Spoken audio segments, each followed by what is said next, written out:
Buenos días, jóvenes. Hoy día en química vamos a ver el tema de enlace químico.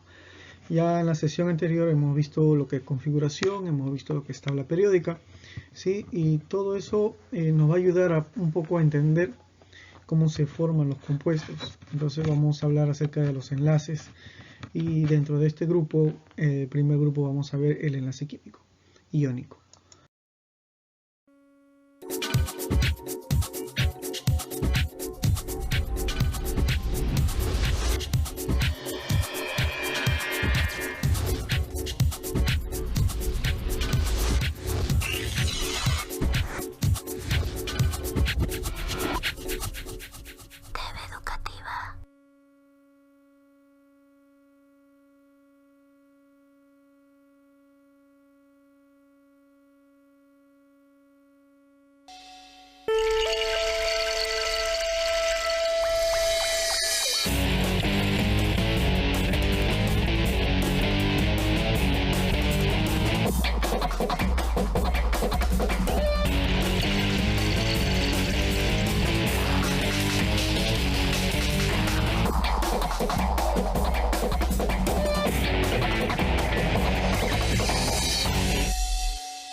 Programa 23. ¿Qué es el enlace químico?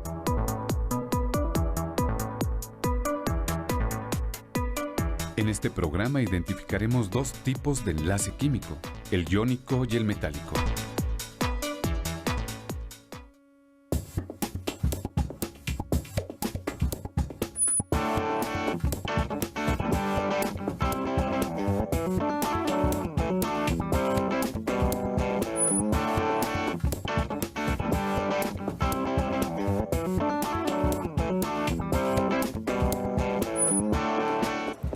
Ahora sabemos que algunos elementos conducen la electricidad y que otros no lo hacen. ¿Qué sucede con algunos compuestos como la sal?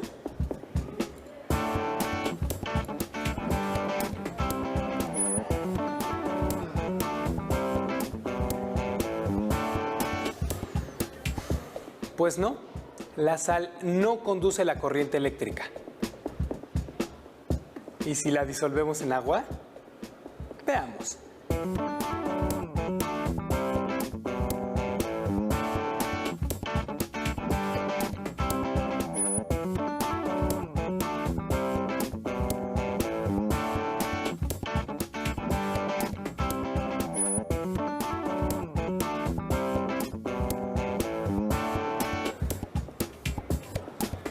Ahora sí encendió el foquito. ¿Por qué la sal conduce la electricidad solo si está disuelta en agua? ¿Qué sucede en este compuesto?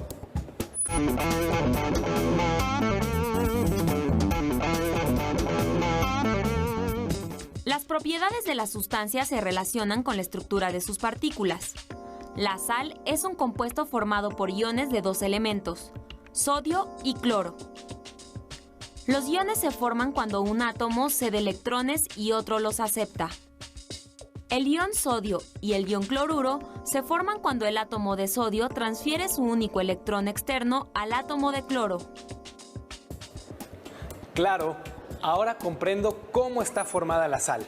En vez de átomos de sodio y cloro, cada una de sus moléculas tiene un ion sodio y un ion cloruro. La sal está formada por moléculas iónicas.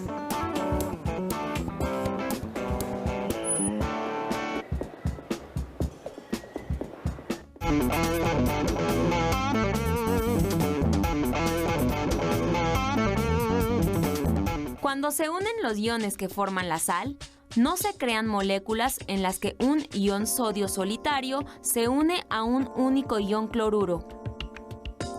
Cada ion sodio atrae a los iones cloruro cercanos y cada ion cloruro atrae a los iones sodio. El resultado es una estructura tridimensional llamada red cristalina, que a escala macroscópica le confiere a la sal la propiedad de ser un sólido cristalino. La sal no es un compuesto de moléculas, sino de redes, y estas se forman por atracción entre los iones. Cuando cargo eléctricamente un globo, este atrae pedacitos de papel. como los iones tienen carga eléctrica y esta carga puede ser negativa o positiva, las cargas de signo opuesto se atraen. Claro, como los iones tienen carga diferente, se atraen.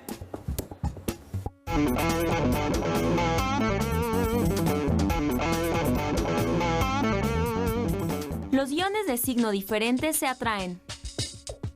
La fuerza de atracción eléctrica es precisamente lo que los mantiene unidos. A este tipo de unión química se le denomina enlace iónico. La atracción eléctrica mantiene a los iones en su posición dentro de la red cristalina y no pueden desplazarse, aunque sí pueden vibrar. Por esta razón, la estructura cristalina de los compuestos iónicos no permite el flujo eléctrico. Ajá, la estructura cristalina de la sal explica entonces por qué no conduce la electricidad, pues los electrones están en los iones de la red y estos permanecen en su posición. Pero, ¿por qué cuando la sal está disuelta en agua sí conduce la electricidad?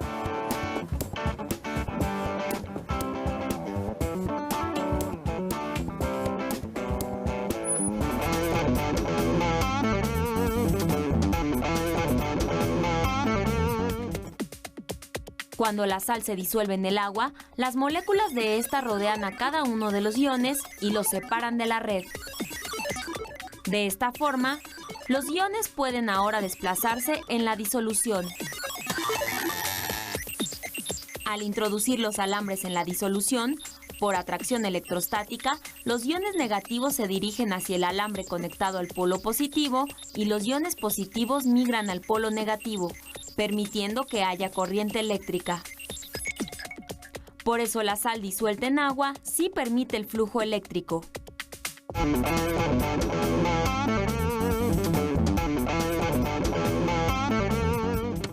Los cables están hechos de metal y conducen la electricidad.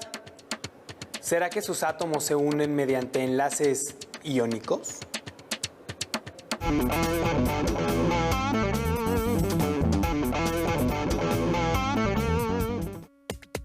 Cuando los átomos de los metales se unen entre sí, no se forman iones como sucede con la sal.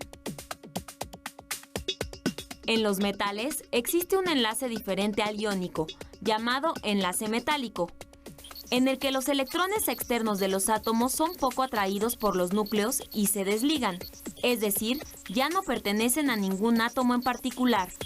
Como consecuencia, se forma una red tridimensional de núcleos de metales, con electrones que se desplazan libremente entre ellos. Cuando el material metálico se conecta a un circuito eléctrico, los electrones libres pueden desplazarse en un flujo organizado, es decir, se establece una corriente eléctrica. Por eso los metales conducen la electricidad. Bueno, como los metales conducen electricidad, me imagino que si sumerjo un trozo de metal en agua, se encenderá el foquito como cuando disolví la sal.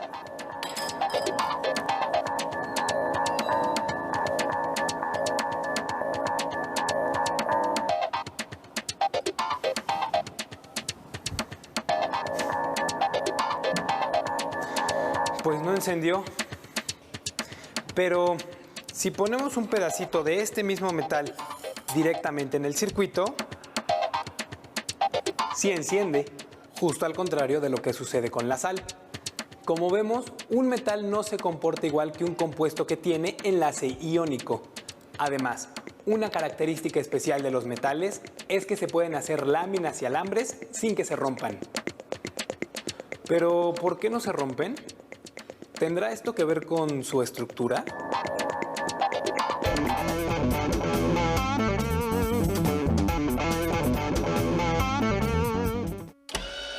Cuando se aplica una fuerza de tensión a un material metálico, los núcleos de los átomos resbalan entre sí, por lo que la red metálica puede deformarse sin romperse.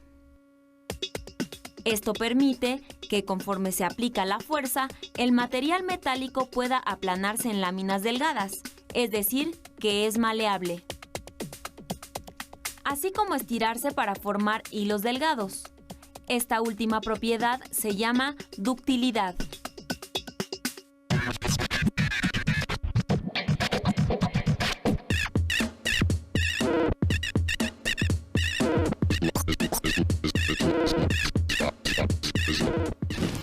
¿Sabías que en las aleaciones también hay enlaces metálicos?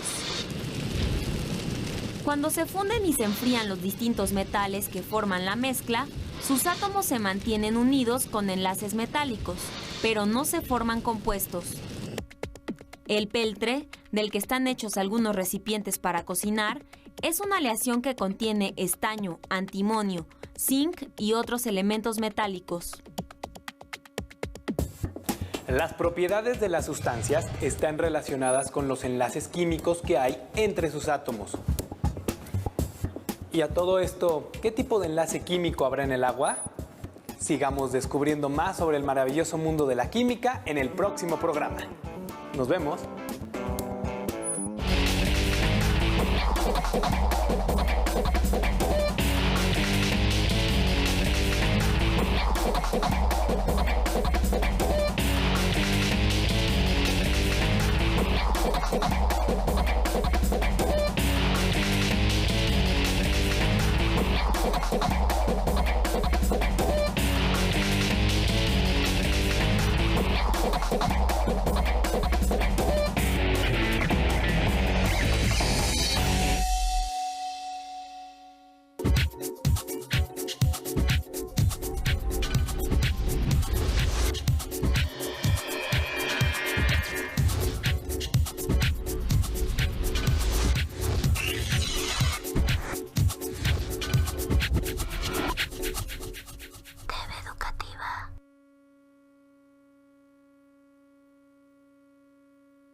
Entonces, cuando hablamos de un enlace químico, hablamos de la unión de dos o más elementos para poder formar moléculas, ¿sí? Aquí tenemos, por ejemplo, un caso del sodio y del cloro, cada uno en un grupo diferente, ¿sí? Con cargas también de catión y anión, pero que se van a poder juntar, se van a poder unir y formar un compuesto, en este caso el cloruro de sodio o la sal común.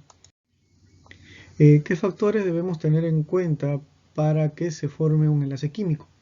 Primero debemos reconocer qué cosa es una notación Lewis, ¿sí? Saber en qué ubicación se encuentra el elemento dentro de la tabla periódica.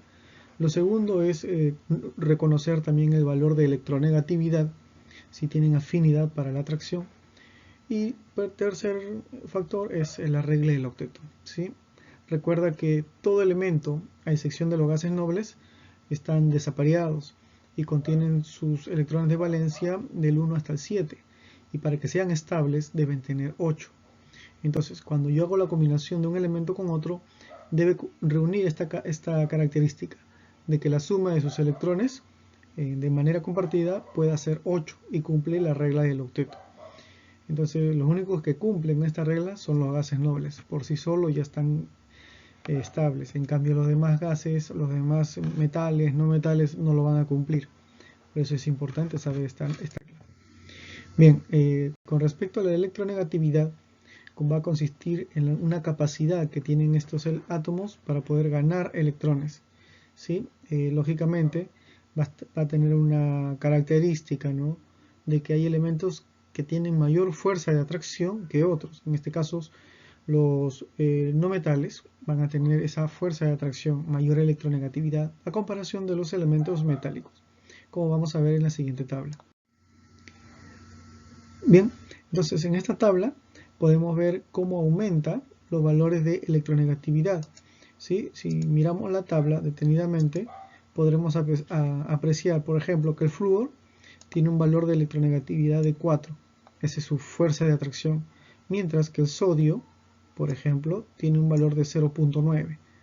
Entonces, ¿quién tiene mayor fuerza de atracción? el flúor, que es un no metal. Por lo tanto, este flúor se puede unir con cualquier elemento del grupo 1 o 2A. ¿Sí? Lo mismo pasará con el cloro, con el bromo, con el yodo, con el teluro. Entonces, en función a eso, nosotros vamos a poder unir elementos y teniendo en claro lo que es la electronegatividad. La otra regla era la regla del octeto, que fue propuesta por Walter Koser, ¿sí? En la cual un átomo mediante una reacción química adquiere estabilidad de un gas noble. Lo que les dije, ¿no? Es decir, va a tener 8 electrones en su última capa o nivel de energía. Bien, entonces, como indicaba, acá corresponde a la regla del octeto. El sodio, por ejemplo, ahí tenemos en la gráfica, ¿sí? Tiene un electrón de valencia, mientras que el cloro tiene 7. Entonces, este cloro, como es un elemento no metálico, para que sea estable, deberá adquirir, ¿qué cosa? Un electrón, para que tenga 8. Entonces, este sodio, que tiene un solo electrón, se va a acoplar con mucha afinidad a este cloro, formando un nuevo compuesto que sería el cloruro de sodio. Acá lo mismo va a pasar con el cloro y el azufre. El azufre del grupo 6 tiene 6 electrones de valencia, le faltan 2 electrones para completar. Por lo tanto, el cloro que va a pasar va a unir su electrón con el azufre, de tal manera que ambos le van a dar un electrón y otro electrón, ¿sí? Entonces, al unirse estos 2 electrones, el azufre completa sus 8 electrones y completó su regla del octeto. E igual, este electrón del azufre va a prestarse también para el caso del cloro. Entonces, el cloro que tenía 7 ahora tendrá 8 y los 3 tendrán 8. Por lo tanto, se cumple la regla del octeto. Aquí podemos ver otros casos, ¿sí? Entre ambos elementos del cloro, del grupo 7. Ambos están, ¿qué cosa? Están compartiendo sus par de electrones. De tal manera que al compartir, ambos van a tener 8 electrones de valencia. Aquí tenemos el cloro con el berilio, ¿no? También vemos el caso del cloro, como le falta 1 y el berilio le proporciona ese único electrón que le falta para que él complete sus 8. De igual manera, le va a pasar el caso del otro extremo. Y también hay otro enlace más, ¿sí? Entonces, de esa manera se van a formar los compuestos, prestándose o traspasándose electrones, de tal manera que el otro elemento cumpla sus 8 electrones de valencia. Con respecto a la notación Lewis, vendría a ser esa representación gráfica que puede ser a través de puntos o a través de X, ¿sí? De los electrones de valencia que va a tener cada elemento. Como lo vemos aquí, el potasio lo han representado con un valor de X o un aspa. En el caso del oxígeno han representado sus electrones de valencia con puntitos. Entonces, cada uno de esa aspa o puntito indica una cantidad, ¿sí? Mientras que ese puntito indica el valor de más, un electrón, el valor del oxígeno está indicando que le va a faltar 2, entonces menos 2. Por lo general, siempre a los aniones se le caracteriza por el valor del negativo y los cationes con el valor del positivo, ¿sí? Porque recuerda que uno gana y el otro pierde. En este caso, los no metales ganan, y era el valor negativo de sus iones, y el metal pierde y tenía un valor positivo de sus iones. Aquí en esta tabla se te muestra, por ejemplo, los electrones de valencia de acuerdo a su notación Lewis. Un elemento que está en el grupo A, 1A, va a tener solo un electrón de valencia, como lo vemos ahí. El que está en el grupo 2A va a tener 2 electrones de valencia. El que está en el grupo 3A, aquí nos faltó de repente uno más, tendrá 3 electrones de valencia, ¿sí? Entonces es así, cada elemento en su grupo tiene cierta cantidad de electrones de valencia de acuerdo a su configuración. Y los que son estables vendría a ser el grupo 8A, ¿sí? Son los únicos que están completos, por lo tanto no se pueden unir a ningún otro elemento. En cambio, los elementos del grupo 1A hasta el 7A sí lo pueden hacer. Acá, por ejemplo, vemos a elementos del sodio y el cloro formando el cloruro de sodio, ¿sí? Si nos damos cuenta, cloro tiene 7, sodio tiene 1, completó, ¿no? Se enlazó, entonces ahí se va a formar un enlace. Lo mismo va a pasar con el caso del bario y el cloro, ¿sí? Va a formar aquí un enlace, pero como aquí quedamos uno suelto, entonces yo puedo unirlo a otro átomo de cloro como tenemos aquí y se formará el cloruro de bario. En el caso del agua igual, tengo el oxígeno, este hidrógeno formará un enlace, pero aún así le sigue faltando uno. Entonces tendrá que haber otro oxígeno más para formar el agua. Lo mismo con el sulfuro de sodio, y todos los compuestos siempre van a presentar esa característica de regla del octeto y electrones de valencia con valores numéricos. De acuerdo a los tipos de enlaces, van a existir diferentes tipos de enlaces, pero los más comunes son el enlace iónico, el covalente y el metálico. En esta sesión vamos a ver lo que corresponde al enlace iónico. Entonces, cuando hablamos de un enlace iónico, hablamos también de un enlace electrovalente. Electrovalente porque estamos viendo elementos con diferentes cargas eléctricas, ¿sí? En la cual va a haber una fuerza electrostática entre ellos y corresponderá pues a la fuerza electrostática del catión y del anión, para poder formar un compuesto previa transferencia de electrones. En este caso, el que va a transferir sus electrones van a ser los cationes, por tener menor valor de electronegatividad. Las características que va a presentar este enlace iónico corresponden a las siguientes. Primero, que se va a formar entre metal de baja electronegatividad del grupo 1 y 2A y un no metal de alta electronegatividad, de preferencia del grupo 6, 7A, el nitrógeno y el oxígeno específicamente. Se producen por transferencia de electrones. Cuando se forma el compuesto tiene una característica visible, que son sólidos, son cristalinos, a excepción de algunos compuestos que hemos mencionado ahí. Otras propiedades que va a tener este enlace químico es que se produce una transferencia de electrones. Son frágiles y quebradizos, ¿sí? Son cristales frágiles y quebradizos, como por ejemplo la sal de cocina, ¿no? Fácilmente se puede disolver, se puede seguir quebrando. Son solubles en el agua, por ejemplo, ¿sí? Y fundido se mantiene en estado líquido o disuelto, como el caso de la sal de cocina. Son buenos conductores de la electricidad, ¿sí? Y eso es porque van a tener iones, y estos iones se les denomina los electrolitos. Acá tenemos el ejemplo del fluoruro de litio, ¿sí? Un compuesto del litio, grupo 1A, con el flúor, que corresponde al grupo 7A. Habíamos visto que el flúor tiene un valor de electronegatividad mayor, por lo tanto atraerá a este litio del grupo 1A. Y el litio va a generar, ¿qué cosa? Una transferencia de electrón. Le va a transferir un electrón de su última capa para que este flúor tenga 8 electrones y por lo tanto cumpla la regla del octeto.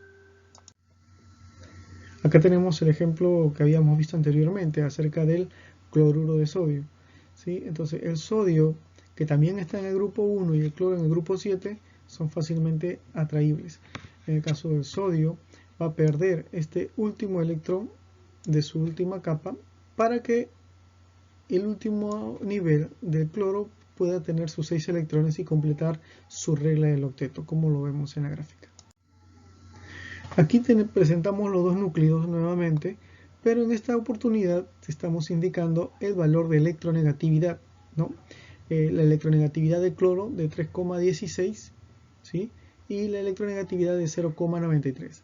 Entonces, cuando yo hago la diferencia de estos valores de electronegatividad y el resultado sea mayor que 1,7, entonces mi valor que me va a dar como resultado será el enlace iónico. Bien, acá tenemos el caso de otra vez del sodio y cloro, pero a través de un diagrama de Lewis. El sodio, grupo 1A, ahí está su electrón de valencia. Sí, ahí podemos apreciar su electrón de valencia. Sí, ahí está. Y el grupo 7A. Entonces este electrón pasará al cloro para que pueda completar su regla del octeto. Entonces decimos ahí que el sodio pierde más 1 y el cloro gana, ¿sí? Y se le pone el valor de menos 1. Uno pierde un electrón y el otro gana un electrón. Y se forma el enlace. Acá podemos ver otro diagrama para el caso del calcio y el oxígeno. El calcio grupo 2A y el oxígeno grupo 6A. 6 y 2, 8. Por lo tanto se va a formar el enlace aquí. ¿sí? Este electrón pasará al oxígeno y formará enlaces, como tú ves.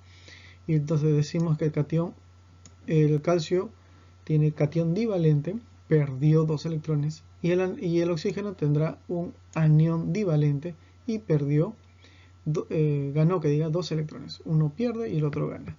Entonces, de esa manera se forman los compuestos. Acá tenemos otro caso más, el caso del aluminio y el oxígeno que está en el grupo 6. Claro, tú dirás, profesor, pero son 3 más 6, sumo 9, correcto. Pero no es tanto la suma de estos dos, sino que tenemos que ver que estos electrones formen enlaces.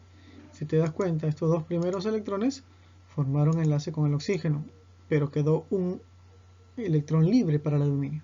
Entonces, al poner otro oxígeno, va a completar, ¿sí?, el aluminio.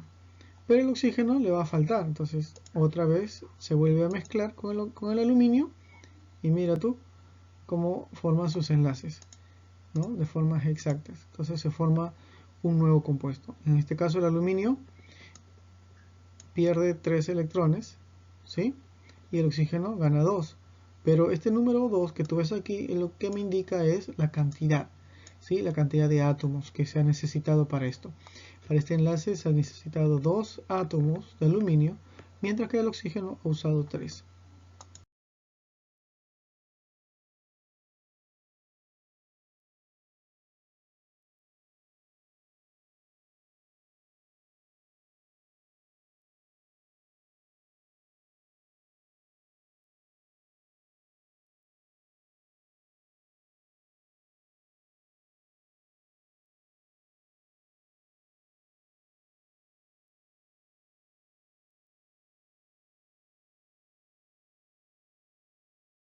Eso es todo conmigo hasta el día de hoy.